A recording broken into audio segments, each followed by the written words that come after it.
warahmatullahi wabarakatuh. Selamat siang, Moms. Kita ketemu lagi di live Instagram Mother and Baby Indonesia.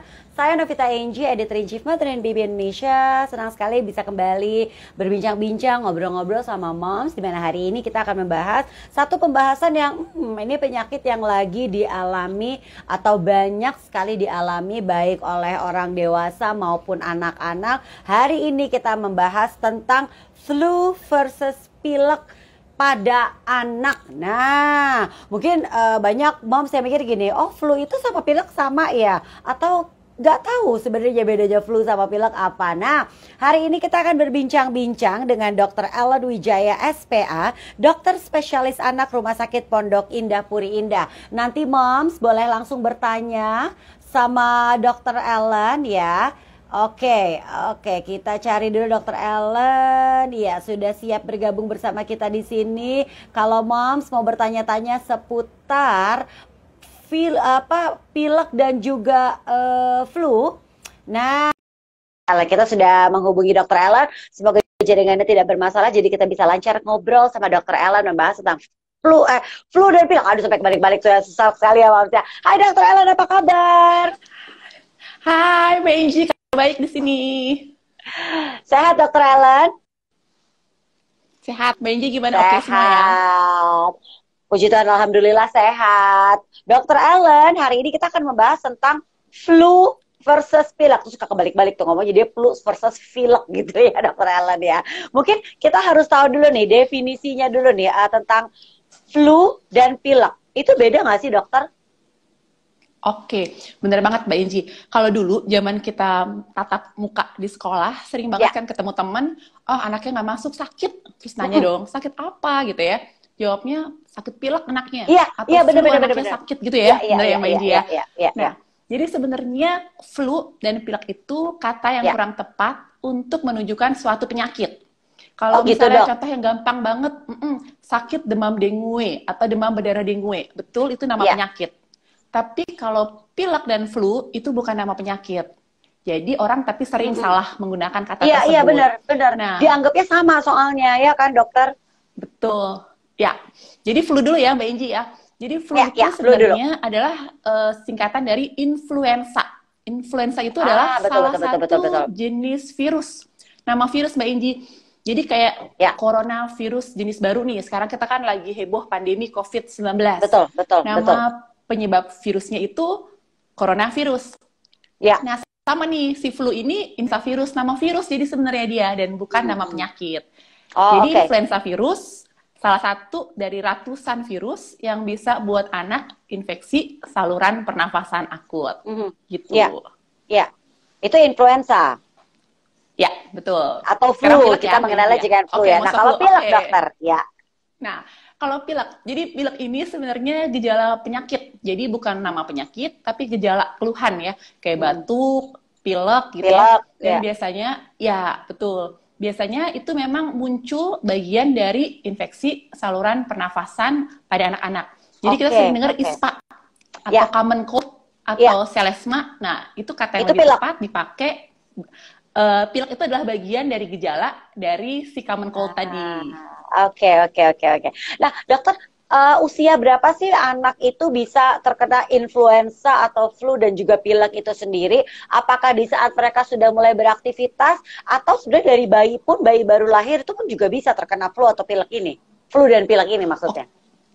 Oke. Jadi Mbak Enggi, pokoknya flu dan pilek bahasa awamnya banget yang bisa common cold kalau kita sering dengar ya, common cold atau selesma gitu ya.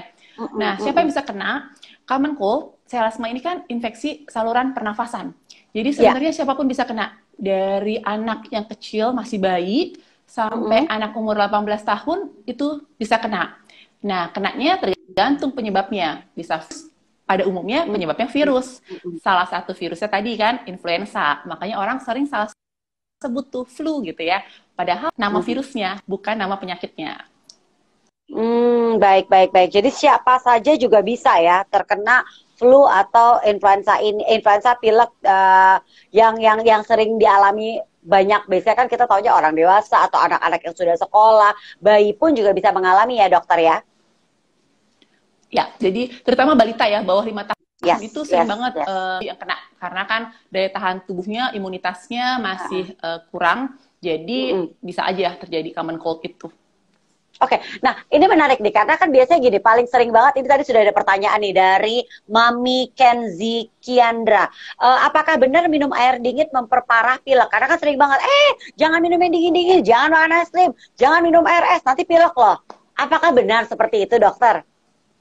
Oke, bener-bener. Ini pertanyaan yang banget ditanyain, termasuk kita kadang-kadang Ya, suka ngomel juga ya Mbak Inji ya. Anak pilek nggak boleh benar. minum yang dingin-dingin, makan Nggak es boleh minum krim yang nggak boleh dingin-dingin. gitu ya. Yes. Iya, betul. Jadi gini Mbak Inji, pada dasarnya bukan disebabkan oleh air dingin atau es krim Mm-mm. ataupun makanan yang dingin-dingin lainnya yang buat anak jadi common cold atau selesma tadi ya Mbak Inji. Mm-mm. Terus Mm-mm. apa dong penyebabnya gitu ya? Ya. Penyebabnya satu, dari anaknya sendiri. Daya tahan tubuh anaknya bagus atau nggak bagus sih? Mm-mm. Kalau misalnya anaknya memang lagi daya tahan tubuhnya kurang baik, mungkin ada di sekitarnya orang tuanya, papa mamahnya yang lagi bersin, batuk nggak ditutupin, virus bisa tuh masuk ke saluran pernafasan anak, jadi dia common cold. Mm-mm. Atau berikutnya juga memang misalnya nggak pernah imunisasi kondisi anaknya gitu ya, Nah, jadi dia ya, lebih ya, rentan terkena penyakit gitu. ya. Nah, jadi sebenarnya banyak banget yang bisa nyebabin anak jadi common cold atau selesma tadi. Jadi Ya. bukan serta-merta makanan dingin, minuman dingin yang buat anak jadi ada keluhan tersebut. Tapi memang dianjurkan kalau memang anak lagi pilek tuh kan hidungnya tersumbat, rasanya nggak Ya, nyaman ya. banget, banyak lendir gitu ya, Benji. Memang boleh disaranin minumnya air hangat aja dulu. Hangat aja. Iya, iya, iya, iya. Ya, Tapi bukan berarti karena kita minum dingin, makan es krim itu menjadi penyebabnya ya, dokter ya. iya. Oke. Dok, tadi dokter juga sudah menyinggung soal vaksin atau imunisasi. Kita juga mengenal ada yang namanya vaksin influenza. Itu manfaatnya apa sih, Dok? Sebenarnya kalau kita memberikan vaksin influenza dan mulai usia berapakah kita boleh memberikan vaksin influenza kepada anak kita? Oke, jadi bener banget. Kan tadi penyebabnya infeksi saluran pernafasan pada anak tuh ada banyak banget jenis virusnya Mbak Inji. Bisa lebih Ya. dari 100 yang nyebabin kondisi ISPA itu. Nah, satu-satunya virus yang udah ketemu vaksinnya ini, vaksin influenza. Jadi penting banget buat mam semua nih untuk memperkenalkan anaknya dengan vaksin influenza. Karena tentunya mencegah terjadinya sakit atau keluhan seperti common cold, selesma tadi, Mbak Inji. Kapan bolehnya? Mulai dari usia 6 bulan. Udah boleh dikasih vaksin influenza. Kalau untuk vaksin influenza ini juga bisa menangani pilek nggak sih, dokter? Karena kan kita pikirnya sama tuh ya. Apakah itu juga bisa mengatasi pilek atau buat pilek sendiri ada vaksin yang berbeda, dokter? Oke, jadi Mbak Inji, pilek itu kan bagian dari keluhan infeksi saluran pernafasan. Ya. Dan dia tuh ada bisa sampai 200-an jenis virus yang bisa menyebabkan gejala pilek itu sendiri. Betul. Jadi untuk vaksin influenza, memang dia spesifik untuk mengatasi penyebab selesma, common cold, yang gejalanya pilek tadi, tapi penyebabnya spesifik nih di influenza virus. Jadi untuk virus-virus yang lainnya memang belum ada vaksinnya. Tapi untuk spesifik di influenza virus ini, udah ada vaksinnya influenza. Oke, ini banyak pertanyaan yang masuk. Saya coba bacakan satu-satu ya, dokter, sebentar.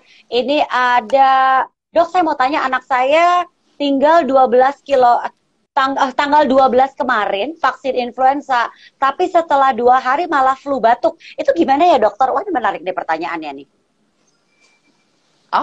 Oke, menarik banget ya, Mbak India. Abis vaksin flu kok jadi malah batuk pilek gitu ya? Ya. Oke. Jadi Mbak Inji, pertama kalau anak pilek nih harus cari tahu dulu kan, apakah satu di rumahnya ada yang lagi batuk pilek nggak nih? Betul. Papa mamahnya atau adiknya, sumber penularan lainnya gitu ya. Terus kondisi anaknya lagi fit nggak nih kondisi gitu ya. Jadi pada dasarnya sebenarnya vaksin influenza itu akan melindungi sekali buat anak, justru nggak akan sering terkena keluhan seperti selesma. Gejalanya itu ya batuk, yang pilek gitu ya. Tapi kalau baru divaksin 2 hari kemudian batuk pilek, itu biasanya sih coincidence Mbak Inji.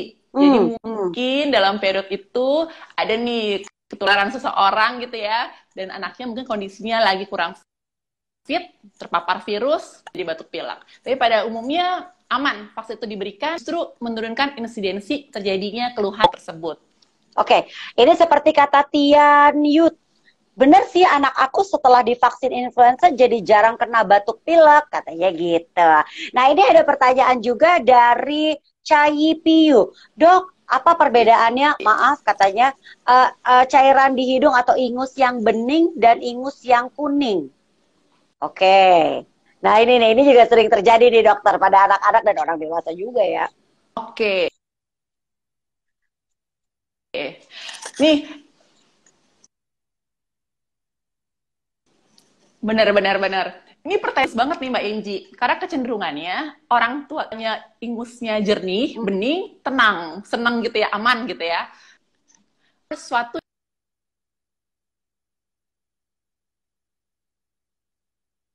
Ya, dokter. Oke, sebentar. Dokter. Ya. Halo dokter. Dokter Ellen. Apakah bisa mendengar suara saya? Oke, dokter. Oke, saya coba invite ulang lagi. Nggak apa-apa ya, Mom, saya tapi satu persatu pertanyaan sudah mulai dijawab sama dokter Ellen. Semoga sinyalnya sudah lebih baik supaya kita bisa ngobrol lagi, lanjutin obrolannya. Karena ini pertanyaan yang bagus banget nih, karena memang sering terjadi tuh kok saat ini yang keluar dari hidung cairannya warnanya bening, kok besok-besok warnanya kuning. Nah, jadi penasaran. Mana yang parah? Ada yang bilang katanya kalau putih berarti udah bening tuh udah mau sembuh gitu. Nah, dokter Ellen lanjut lagi yuk.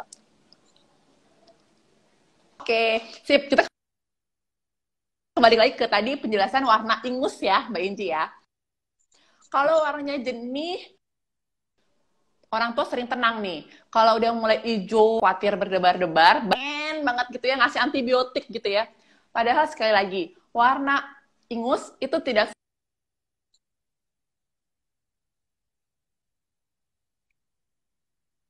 Oke, kenapa dokter? Warna ingus tidak apa dok? Mbak Inji, suaraku terdengar oke ya? Yes. Oke, warna ingus nggak mencermin sama sekali kondisi berat ringannya suatu kondisi anak. Jadi misalnya nih, ingusnya bening hijau, bukan berarti yang hijau lebih berat sakitnya daripada yang warnanya bening. Atau hijau tandanya perlu dikasih antibiotik. Itu belum tentu. Jadi jangan sampai kita gegabah antibiotik, tergesa-gesa, padahal jelas-jelas udah tahu lebih dari 90% keluhan anak batuk, pilek, atau selesma tadi itu karena virus.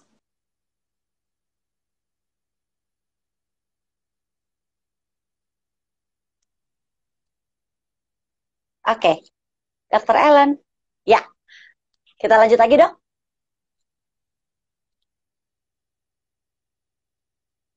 Dokter. Dokter. Ya. Hai dokter. Dokter bisa mendengar suara saya? Dokter. Ya. Aman dok? Sudah bisa mendengar suara saya? Ya. Oke, saya coba invite lagi ya. Gak apa-apa ya, Moms ya. Sinyalnya lagi kurang bersahabat nih sepertinya, tapi nggak apa-apa. Satu persatu terjawab pertanyaan kita dari dijawab oleh Dokter Ellen. Pertanyaan dari Moms juga sudah mulai saya bacakan. Ya mungkin jaringan internetnya lagi kurang bagus, nggak apa-apa ya. Sinyalnya kabur kemana nih Moms Zida? Oke, kita coba lagi ya. Nggak apa-apa ya Moms ya. Oke, saya coba menghubungi lagi. Baik. Iya, sebentar ya, Moms. Terima kasih buat Moms yang baru bergabung. Ini obrolan kita seru sekali ya hari ini ya. Kita masih ngobrol-ngobrol sama Dokter Ellen. Iya, Oke, sudah tersambung lagi. Oke. Semoga lancar ya. Ya. Terima kasih buat Cai Puyi yang bertanya. Karena flu dan batuk ya dokter, ini pertanyaan yang menarik sekali. Iya, kita coba lagi invite. Nanti saya akan langsung tanyakan ya pertanyaan dari Dewi Pangke untuk Dokter Ellen ya. Baik, sebentar ya. Oke. Ya, oke. Semoga bisa terhubung. Iya. Semoga semua mom sehat-sehat aja, anak-anak juga sehat-sehat aja. Ya, sudah ada. Baik, Dokter Ellen. Hai Mbak Mari kita langsung lanjut. Gak apa-apa, kita langsung lanjut Genji, lagi, tetap dokter. sabar ya dan setia Gak apa-apa. berdiskusi. Ya. Oke, sip. Tentang warna ingus ya, lagi Mhm, sekarang ya. mhm. Oke. Jadi intinya warna apapun ya, mau warnanya hijau itu tidak mencegah. Bukan berarti juga hijau perlu kasih antibiotik, buru juga. Ya, ya, ya. Karena Oke. itu tetap moms harus lihat kondisi secara umumnya anaknya gitu ya. Jadi kenapa sih bisa ada warna-warni nih gitu ya Mbak Inji? Ada kadang kuning, hijau gitu ya, kadang bening. Bisa dibayangkan itu sebenarnya adalah mekanisme pertahanan tubuh anak kita. Kalau kita lewat nih jalan-jalan gitu ya Mbak Inji ya, di pagi asap banyak atau ada orang sekitar ngerokok, banyak banget polusi gitu ya. Sebenarnya hidung ring udah diciptakan sempurna dari sananya Mbak Inji. Di sel hidung kita tuh ada banyak banget sel-sel, ada bulu-bulu, ada yang bisa juga ngehasilin mukus namanya, sekret gitu ya. Nah, sekret itu yang memang udah alami di hidung kita, itu nangkepin tuh semua, mau polusi, virus, kotoran apapun gitu ya. Jadi kebayang dong bisa warna tergantung juga kan paparan kita seperti apa gitu ya. Nah, mukus tadi atau sekret yang diproduksi sel hidung kita, itu yang bakal nangkep tuh segala kotoran, kuman, apapun juga. Terus ada bulu-bulu di hidung, bulu-bulu getar gitu ya, yang bakal bawa tuh si ingus-ingus masuk ke tenggorokan. Akhirnya tertelan di anak, keluar juga pada saat anak buang air besar gitu ya. Jadi prinsipnya kalau ada warna-warna, mams nggak usah khawatir, karena itu memang proses yang alamiah, dan juga bisa melihat mungkin paparan lingkungan kita juga kurang bagus. Tapi sekali lagi, bukan mencerminkan berat ringannya sakit si anak. Gitu. Oke. Oke. Mbak Inji, jelaskan Ya. putus-putus nggak nih masih?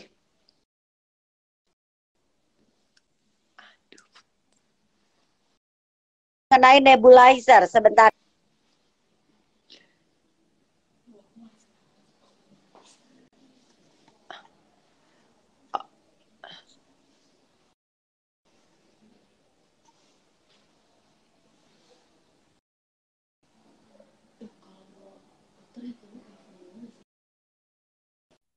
Apakah cukup jelas?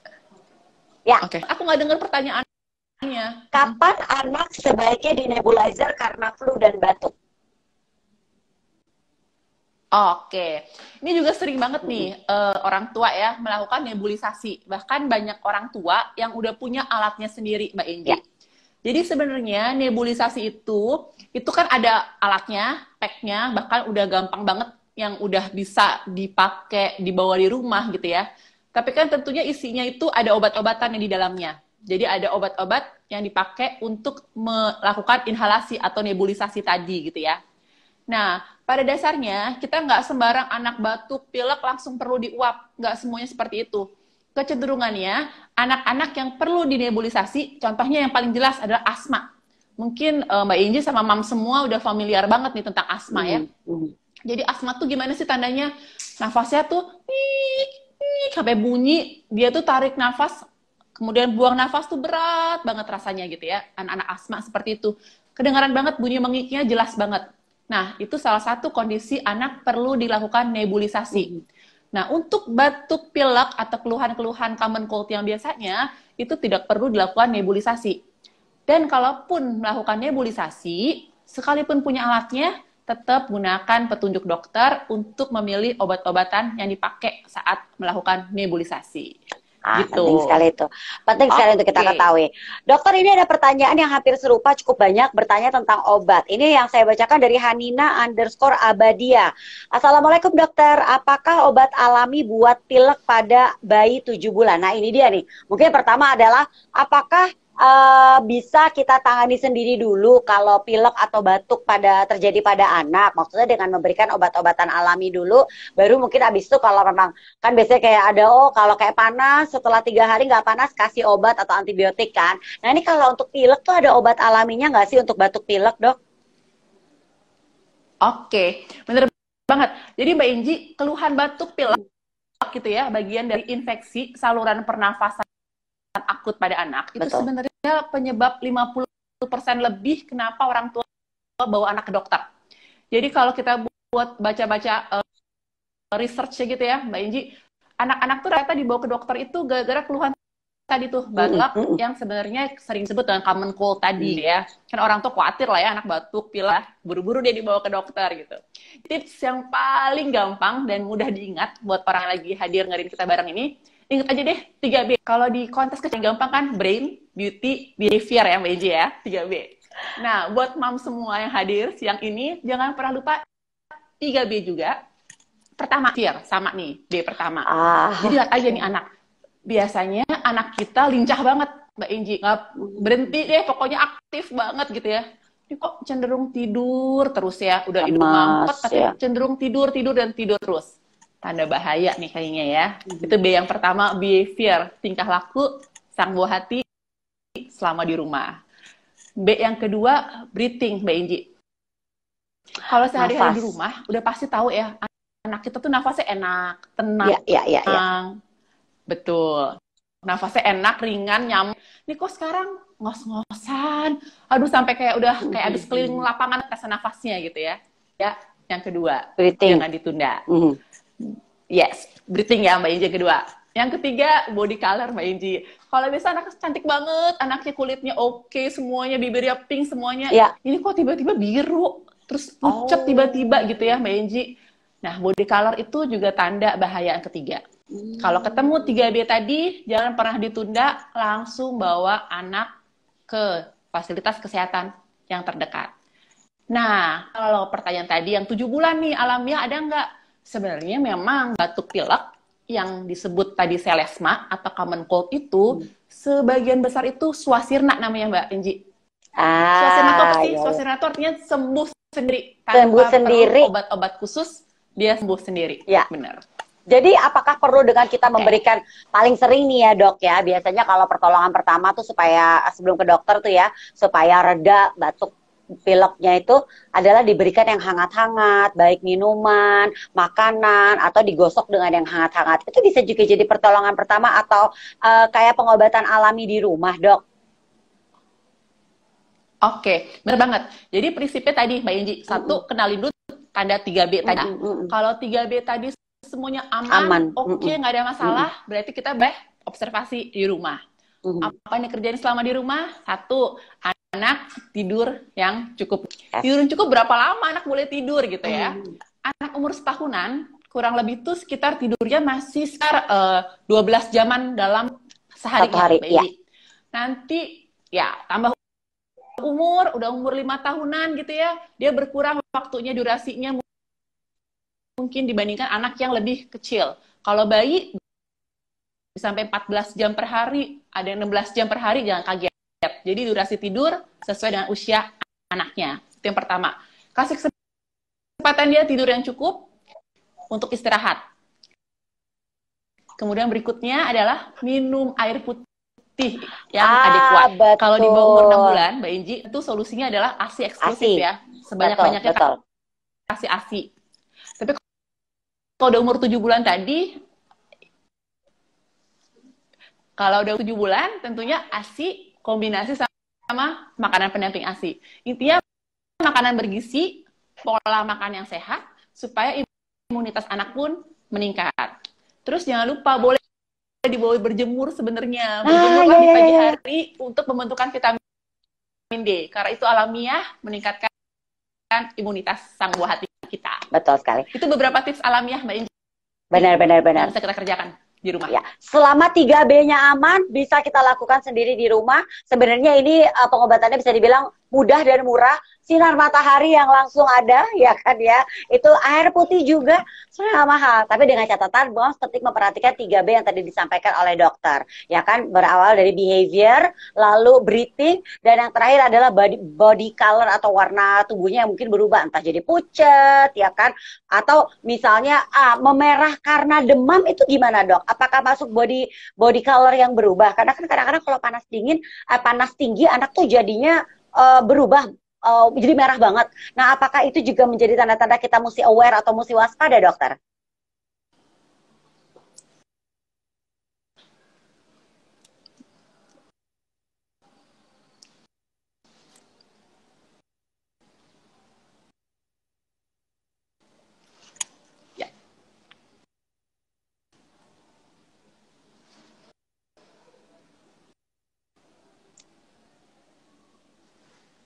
Dokter. Oke. Gak apa, agak sedikit delay. Rupanya saya udah menemukan jawabannya. Ternyata agak sedikit delay. Oke, dok, aman? Kita cek dulu nih. Aman? Oke, Ya. ini pertanyaan bagus banget karena ada pengalaman ya Mbak Ija sama anak sendiri ya. Kalau anak kita demam itu merah gitu ya kadang-kadang ya, apalagi kalau demamnya tinggi banget. Bener banget. Jadi prinsipnya kalau merahnya karena demam, mams lihat lagi. Ukur suhu dulu pakai termometer. Oh, memang demam. Jangan buru-buru panik dulu. Kenapa sih demam itu juga sama, Mbak Inji? Ya. Salah satu Dokter Ellen, mekanisme pertahanan tubuh dokter. anak yang sehat sebenarnya.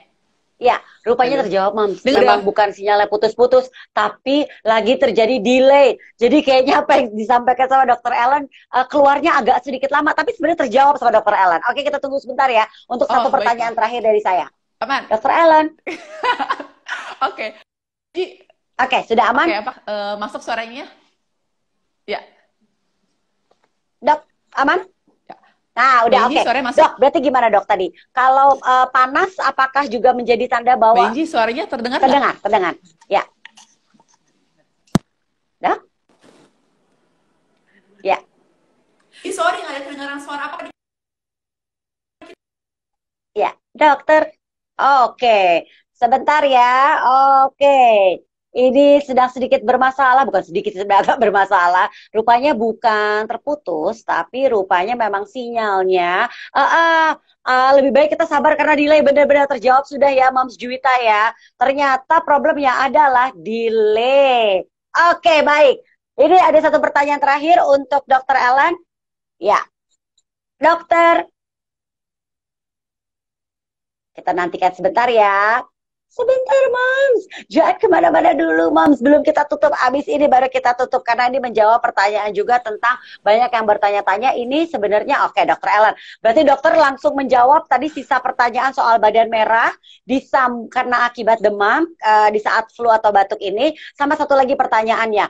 Bagaimana cara membedakan flu batuk biasa dengan flu batuk saat lagi COVID-19 ini nih, dokter? Silakan, dokter.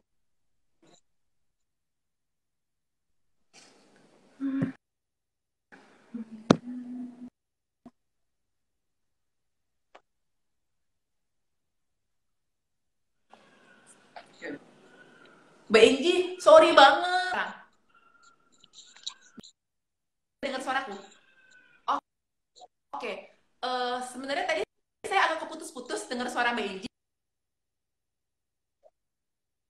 Tapi pertanyaannya tadi disampaikan adalah gimana bedain antara batuk pilek biasa sama batuk pilek karena COVID ya, Mbak Inji ya. Oke. Jadi sekarang ini mam semua udah pasti si pandemi COVID-19 juga cukup tinggi. Bahkan Indonesia termasuk tinggi untuk kasusnya di Asia Pasifik. Jadi mam semua perlu aware banget dan perlu banget perhatikan kondisi anaknya karena memang kondisi lagi pandemi ini sekarang. Pertama, gimana sih bedainnya batuk pilek biasa atau batuk pilek punyanya COVID? Yang paling mudah yang pertama adalah riwayatnya orang kantor, ternyata di klaster gitu ya. Berarti anaknya ada batuk pilek, sebaiknya di screening, periksa COVID atau bukan. Tapi kalau misalnya udah jelas nih ya gitu ya, satu rumah kena semua gitu ya, udah pasti isolasi mandiri, semua harus dikerjakan dengan sangat baik. Jadi jangan sampai sumber penularan buat orang lain. Nah, tapi kalau misalnya nih Mbak Inji pun sama sekali cuma si kecil doang nih ada keluhan, balik lagi Mbak Inji, ingat 3B, selama 3B-nya semuanya oke, aman, behavior, semua tadi 3B-nya oke, semua bisa observasi, tapi kalau memang ada keluhan, membuat mams